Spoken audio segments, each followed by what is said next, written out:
Well, good morning, everyone. And I was sitting back in the stage listening to Councillor Saul, very good words of wisdom. And I just, when he walked out, I said, Councillor Saul, there's no government in the history of Ontario that has worked closer with First Nations and done more for the First Nations than our government. And there's no premier that's been more accessible ever. And what he told me in response, he said, do me a favor, go out and tell the crowd that. So there you go. I appreciate the partnership, but I agree with what he's saying. We have a tremendous amount of work to do, and we're going to continue, all of us, all municipalities, working with our First Nations because it's absolutely critical we all work together, and when we all work together, we're a powerhouse. But first of all, thank you, Jayan, and for that introduction. I'm thrilled to be back for the 2024 ROMA Conference, alongside my all-star caucus and cabinet colleagues. And I sat back last night and I had a few calls from some of the mayors and a few other people participating. I thought, wow, this is huge when we all get together, and the backbone of Ontario is in this room right now. So thank you. Before I begin, I want to give a big thank you to our Rural Ontario Municipal Association, Mayor Robin Jones, the Board of Directors, and all the members for having me here today and all the hard work that you put in. And it's really, I sat back again last night and it's hard to believe it's been 5 years since I first stood on this stage as Premier. And I remember back then in 2019, I made a promise to you, a promise that unlike previous governments, our government would not ignore rural Ontario. We pledged that your voices would be heard at Queen's Park, that would work with you shoulder to shoulder to attract new investments and jobs, to provide better services closer to home, and to build the infrastructure you need for your communities to grow and prosper and thrive. And friends, we're delivering on our promise. I'm proud to say we're investing more money into rural communities than any government in the history of Ontario. This includes historic investments to support economic development through programs like our government's Northern Ontario Heritage Fund, the Rural Economic Development Program, and the Regional Development Program. We're investing hundreds of millions of dollars to support projects that diversify rural economies and help deliver better jobs and bigger paychecks. As we do, we're working hard to create the conditions to attract new investments and new jobs in every part of the province. Since coming into office in 2018, we've cut red tape, saving people and businesses over $1 billion and over 100,000 hours in time each and every year. We've made energy more affordable, reducing the electricity rates for small, medium, and large-sized businesses by 15 to 17%. We scrapped the previous Liberal government's, and this is the worst carbon tax ever, we scrapped the Liberal government's cap-and-trade carbon tax, which punished rural businesses and people for the simplest of things, like heating your homes or driving between communities. And we're keeping taxes and fees low. In fact, think of this. We've never, ever raised a tax on the backs of people and businesses. We've lowered taxes. And it's a very simple theory, folks. You could take two approaches to government. You either go into government and think the only way is to raise taxes. Let's take money out of people's pockets, let's take money out of businesses, and let's see what happens. It never works, it fails. A simple theory in economics, put money back into people's pockets, they'll go out and as simple as going for dinner or buying a refrigerator or putting an addition on. That's what stirs the economy when you have 16 million people doing that.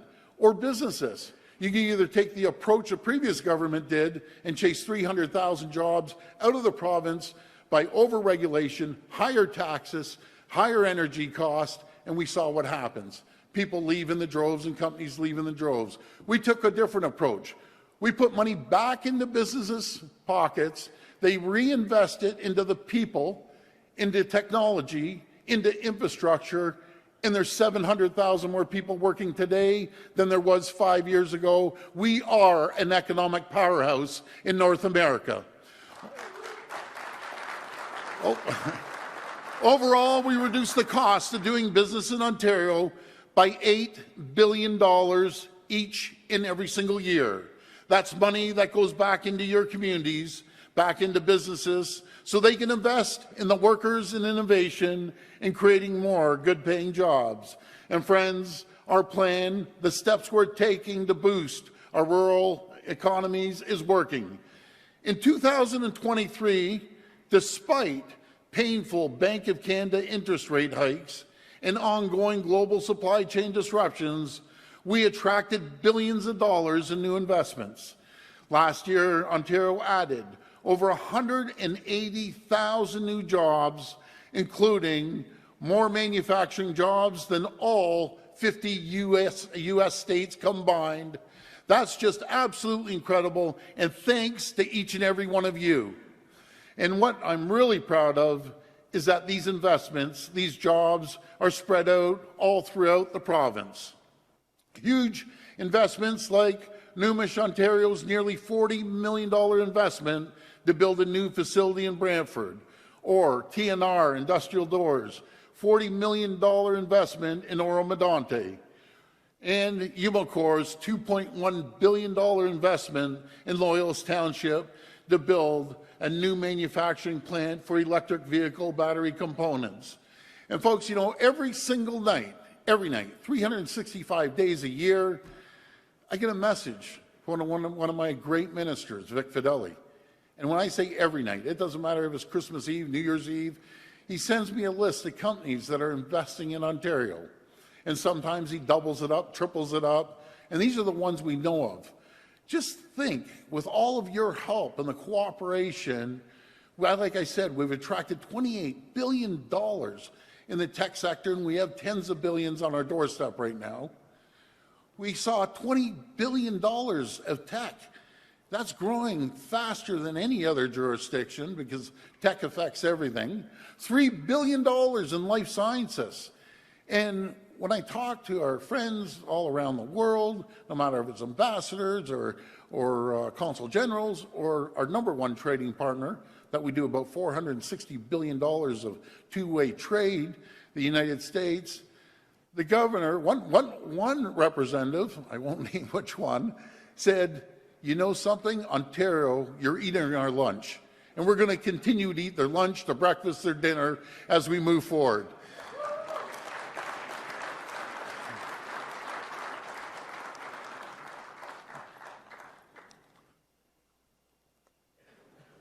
Sorry, folks, getting a little dry there.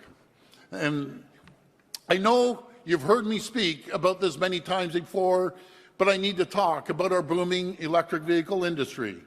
That's because this industry is going to benefit every community in the province for generations to come. We're building a homegrown EV supply chain connecting critical minerals in Northern Ontario and clean steel makers in Hamilton and Sault Ste. Marie to automakers and battery manufacturers right across Ontario, all powered by clean, affordable Ontario energy. Over the past 3 years, we've attracted more than $28 billion in auto and electric vehicle investments, including Volkswagen's $7 billion investment, the single largest auto investment in Canadian history, to build North America's largest battery plant in St. Thomas. These investments are creating thousands of new jobs and supporting hundreds of thousands of indirect jobs throughout the supply chain in communities across the province. We're becoming a world leader in the electric vehicle revolution. Now, Ontario is the only place in the world, think of this, the only place in the entire world that the 6 largest automakers call home. Our goal is to attract number 7 and number 8 as well. And friends, as our economy grows, our population is growing at a record speed. Ontario is the fastest growing region in North America, bar none. We're on pace to grow by 5 million people over the next decade. That's growth the likes of which this province has never seen before. So we need to build and we need to build in every part of our great province. That's why we've embarked on the most ambitious capital plan in Canadian history by investing $185 billion over the next 10 years. And I know I saw Minister Surma in the back there talk about someone that understands infrastructure. No one in Ontario understands it better than Kinga Surma, and she's a massive supporter of our rural communities. So you'll hear from her right after myself. Through the Ontario Community Infrastructure Fund, we're providing $400 million this year to 425 small, rural, and northern communities to renew and restore critical infrastructure, including roads, bridges, water, wastewater projects. In the county of Simcoe, work is underway on a bridge crossing over the future Bradford bypass. In Essex County, we're widening and expanding Highway 3. This fall, we completed the first phase of work to widen Highway 17 between the town of Renfrew and Arnprior. We're also continuing work to widen Highway 11 and 17 in Thunder Bay District. These projects are improving safety, easing congestion, and making it easier for families to get where they need to go. We purchased 3 new train sets as part of our plan to bring back the Northlander, connecting Timmins and Cochrane to Toronto. And last year, we approved the terms of reference for the First Nations-led environmental assessment to finally build the all-season roads to the Ring of Fire. And it's not just about going to get the minerals. It's going to bring health care. It's going to bring proper food. It's going to make sure they have fuel. And I love the fact that Webequie and Martin Falls are the ones that are doing the EA. We're also making historic investments in health care, bringing convenient care closer to home for rural communities. Over 10 years, we're providing almost $50 billion for over 50 new hospital projects, including projects outside major cities like in Bracebridge and Huntsville, Collingwood, West Lincoln, and Picton, just to name a few. And I have to thank Minister Jones, my Deputy Premier. She's an absolute champion. Let me tell you what we've done. And this is just the top of my head, and I know you'll hear from Minister Jones before, but people say we got to fix the health care. I agree. We're throwing every resource we have at fixing it. We've seen over 10,000 doctors registered in the last 5 years. We've seen over 80,000 nurses registered here in Ontario over the last 5 years. We saw 17,000 nurses that came into the system last year alone, which was a record. We have 30,000 nurses in our colleges and universities getting ready to get out to work. We're the first government in decades building medical universities, be it in Brampton or in up north and right across the province in Scarborough, obviously, producing great doctors, great nurses getting out into the field. And I mentioned the $50 billion. That's probably the Prime Minister calling me. I'll call him back in a minute. So I need more funding, tell him. So anyways, Minister Jones recently announced an investment of over $108 million to expand Orange Air, better connecting patients in rural and remote areas to urgent care. And pharmacists are doing more to treat people in their communities, relieving pressures on family doctors and our entire healthcare system. In fact, we now have the shortest surgical wait times in all of Canada, and I say that there's always room for improvement. We still have a long ways to go when it comes to wait times, no matter if it's for surgical backlogs or for waiting at the emergency departments. With all of us working together, we'll continue to move forward. And as we move forward into 2024, we're going to keep investing to connect people to care, including by connecting more people to a family doctor and primary care team. And friends, we also know that reliable internet is a priority for our communities, and that falls under infrastructure. And I always say we need the roads, we need the bridges, we need the hospitals, we need the schools. But in Northern Ontario, nothing impacts a family or businesses more than having high-speed internet. And as part of that, our nearly $4 billion multi-year investment, we're on track to bring high-speed internet access to every region in Ontario by the end of 2025. Because in today's digital world, everyone needs access to reliable internet no matter where you live. And we're working hard to make sure that they do. With this infrastructure, rural communities will have the tools to build for the future. But of course, we can't talk about building without talking about building more homes. That's why last summer our government introduced the Building Faster Fund. This new fund is a 3-year, $1.2 billion provincial program to reward municipalities that are getting homes built quickly. And I got to tell you another story. I know I'm going off notes all day here. It's probably driving my teleprompter guy crazy.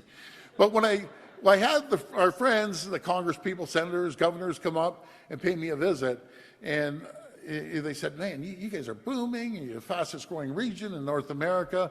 How are you getting the homes built? And I said, we're paying our municipalities. And he goes, what do you mean you're paying your municipalities? I said, we're actually paying them. You build X, we'll give you money. You build more, we'll give you more money. They almost fell off the chair when I told them that. But if that's what works, if that's what helps your communities, so be it. We're there to make sure that we support you in any way we can. I know many small and rural and northern municipalities have been waiting patiently to hear how they can access their share of the fund. And friends, let me assure you, we will not leave these communities behind. As I announced last year at AMO, 10% of the overall fund, that's $120 million over 3 years, is dedicated to small, rural, and northern municipalities. Today, I want to tell you a bit more about how the funding is going to be used. After consulting closely with AMO and representatives from rural Ontario, we will soon set up an application-based process that will allow municipalities which have not been assigned housing targets to access the Building Faster Fund. Successful applications will receive funding for important infrastructure projects like roads, water, or wastewater that will help get more homes built in your communities. As we finalize that process, the province will continue to consult to make sure this program is giving you the support you need. There are a number of municipalities that are on track to meet or exceed their housing targets, including several that are here today. That list includes places like Belleville, Chatham-Kent, Innisfil, Kingston, Pickering, Sarnia, Sault Ste. Marie, Thunder Bay, Welland, and there's many more, Whitchurch, Stouffville, and so on and so forth. To these communities and to all the other municipalities that are on track to hit their targets, congratulations and well done. In the coming months, these municipalities will receive funding through the Building Faster Fund that can be used to support a range of community building projects and housing enabling infrastructure. This funding will be critical to getting even more homes built and sends a clear message that our government is there to support you as you get more shovels in the ground. Of course, not every municipality has reached their target. And I know that in many cases, and I hear this all the time, and this is where we're going to come with funding, a lack of infrastructure is partly to be blamed. So moving forward, our government will take unused funds from the Building Faster Fund, potentially hundreds of millions of dollars, and make them available for housing enabling infrastructure investments that all municipalities can apply for. This approach will continue to reward municipalities that hit their targets while supporting much needed new infrastructure in communities across the province. And as our government continues to step up with billions of dollars of support for infrastructure, I once again urge our federal partners to match our funding dollar for dollar. Friends, I'm so proud of the progress we've made together over the past 5 years to ensure that everyone, no matter where they live in Ontario, has the same opportunity to access a good-paying job, to start a business, to buy a home, and raise a family. And while we have made progress, we know there's so much more to do. As we face challenging economic headwinds, we need to continue creating the conditions for better jobs and bigger paychecks. We need to find ways to get more shovels in the ground faster, to build homes, roads, highways, and infrastructure. We need to take more action to ensure people in every part of the province are connected to the high-quality services they expect and deserve. We've shown that when all levels of government work together, when people and communities work together, we can achieve amazing things. I look forward to working with all of you to build a stronger province. Let's keep going, let's get it done, and thank you, and may God bless the people of Ontario. Thanks so much.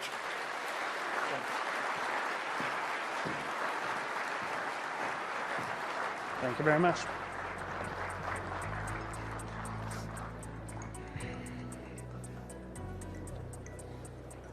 Thank you, Premier. Next, we will hear from one of the conference sponsors. Please welcome Lesley Gallinger, Chief Executive Officer of the Independent Electricity System Operator.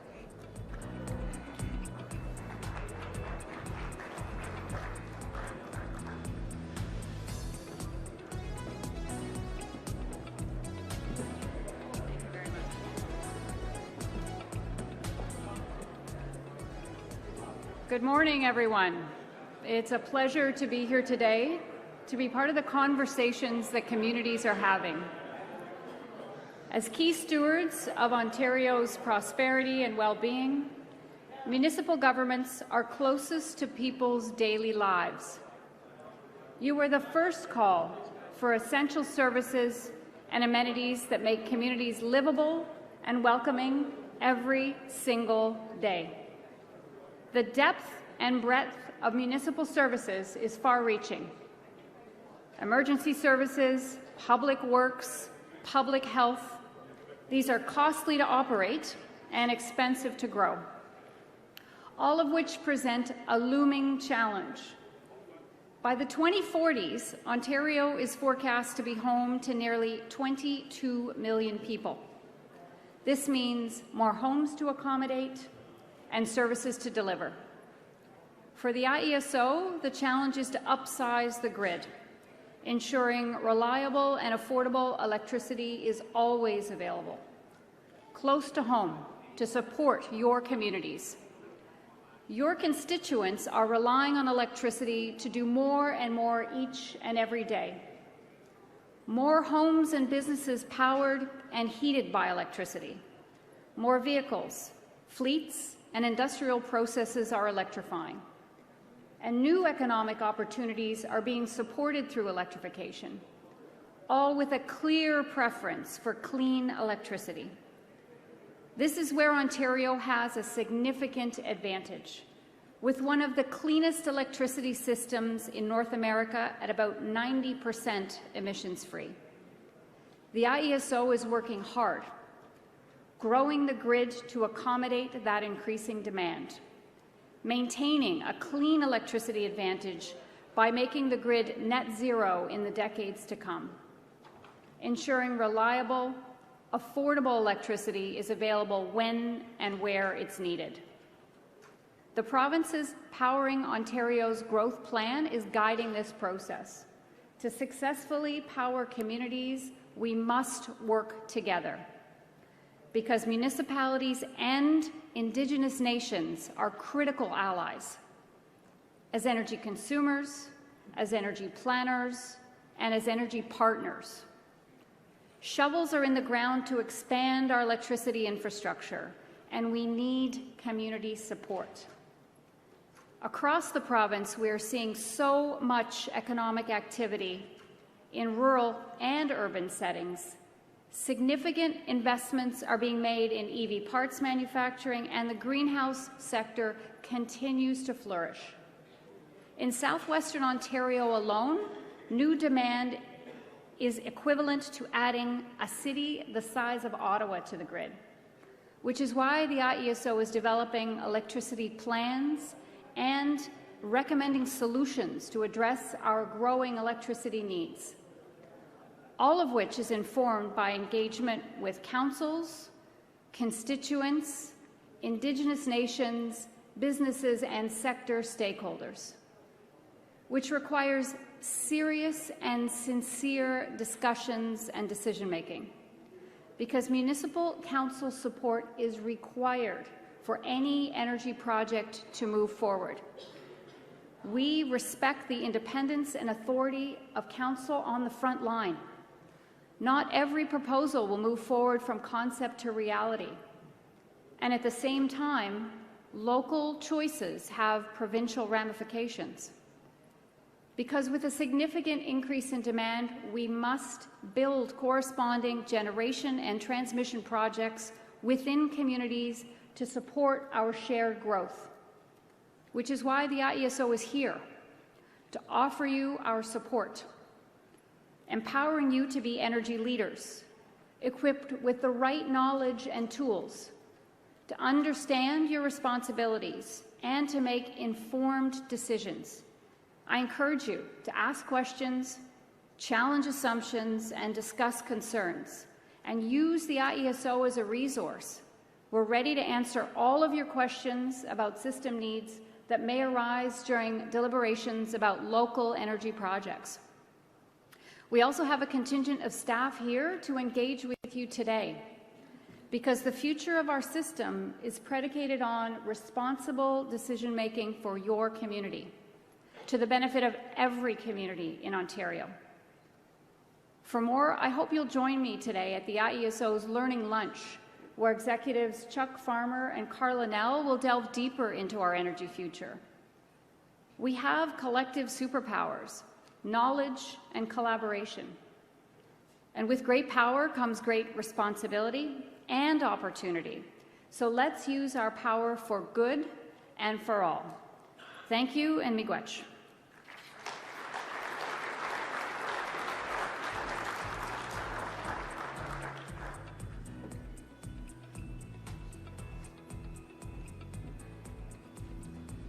Great job.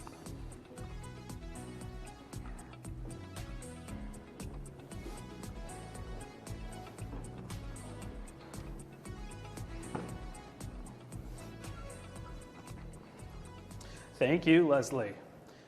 And now welcome the Honourable Kinga Surma, Minister of Infrastructure.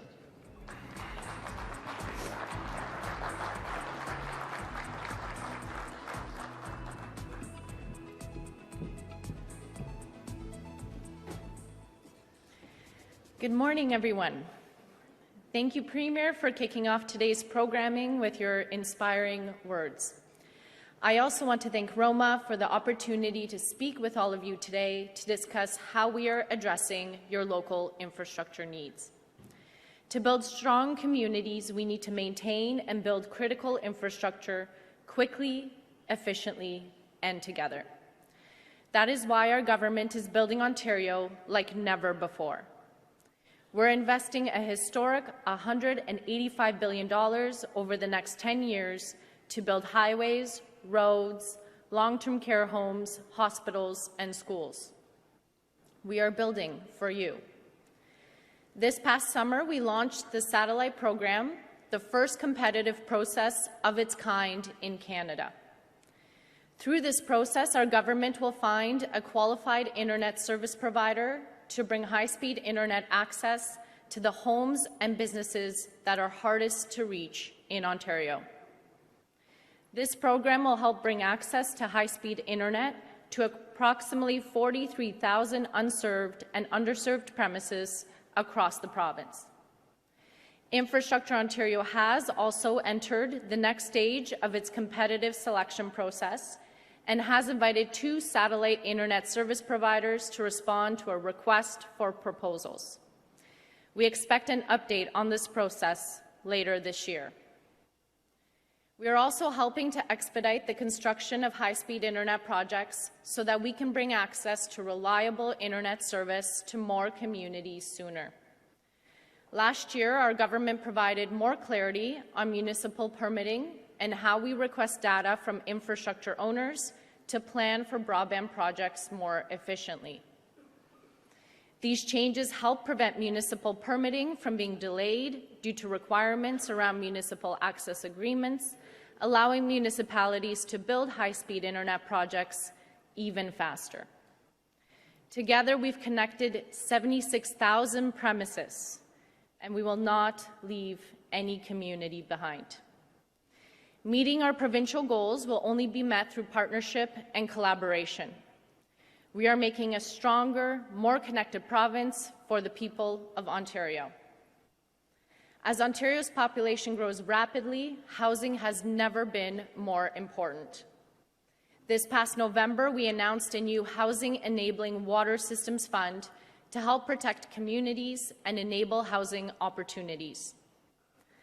Our government is investing $200 million over 3 years towards this program to help municipalities repair, rehabilitate, and expand critical water, wastewater, and stormwater infrastructure.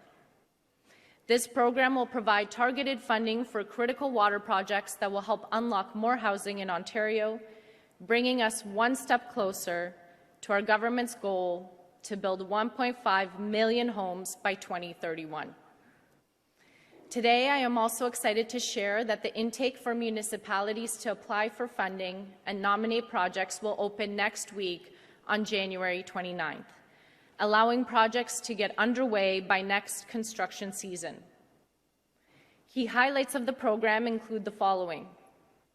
All municipalities that own water, waste, and stormwater infrastructure will be eligible to submit one application through Ontario's online grant portal, Transfer Payment Ontario, with a maximum project provincial contribution cost of $35 million. Joint municipal applications, rehabilitation, reconstruction, and expansion projects are eligible and encouraged. Projects must include a capital component and be in the process of or completed the design and planning phase. Examples of eligible infrastructure assets include pump stations, treatment plants, storage tanks, and a distribution system water main. Projects will be evaluated based on technical merit and outcomes, including housing, project readiness, and health and safety. And projects must start no later than September 30th, 2024. The deadline for applications will be Friday, April 19th. More information about the program and application intake process will be shared next week. We know that municipalities need improved financing options and flexibility to build more infrastructure and housing to meet the needs of our growing communities. To further support municipalities and their housing-enabling water infrastructure projects, work is already underway with our partners to explore possible options to leverage the success of the existing Infrastructure Ontario Loan Program. While we are delivering on the most ambitious infrastructure capital plan in the province's history, we know municipalities rely on a robust provincial and federal partnership to secure sustainable funding and address significant unmet infrastructure needs.